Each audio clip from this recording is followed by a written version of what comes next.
और दिल्ली में हुए फ़िरक़ेवाना तशद्दुद के खिलाफ पार्लियामेंट के अहाते में महात्मा गांधी के मुजस्समे के सामने अपोजिशन पार्टियों के मेंबरान पार्लियामेंट ने एहतजाज किया। टीएमसी के मेंबरान पार्लियामेंट ने आंखों पर स्याह पट्टी बांधकर अपना एहतजाज दर्ज करवाया। दूसरी जानिब आप लीडर ने बीजेपी मुर्दाबाद के नारे लगाए। तृणमूल कांग्रेस, आप और कांग्रेस मेंबरान पार्लियामेंट ने मुतालबा किया कि वज़ीर दाखिला अमित शाह इस्तीफा दें। अपोजिशन पार्टियों ने सवाल उठाया कि आखिर इश्तियाल अंगेज तकारीर करने वालों के खिलाफ कोई कार्रवाई क्यों नहीं की जा रही। इस मुजाहरे में राहुल गांधी, शशि थरूर, अधीर रंजन चौधरी समेत कई बड़े लीडर शामिल हुए।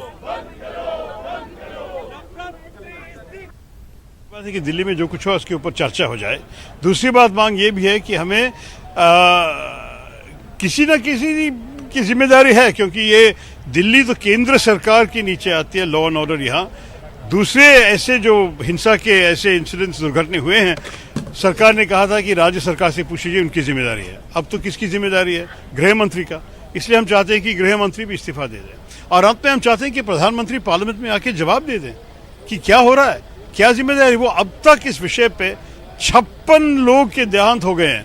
तो 56 इंच की बातें बहुत सुने हैं, लेकिन 56 लोग के देहांत अगर दिल्ली में हुए हैं और प्रधानमंत्री एक लफ्ज, एक शब्द नहीं निकाला अब तक, तो इसका मतलब क्या होता है?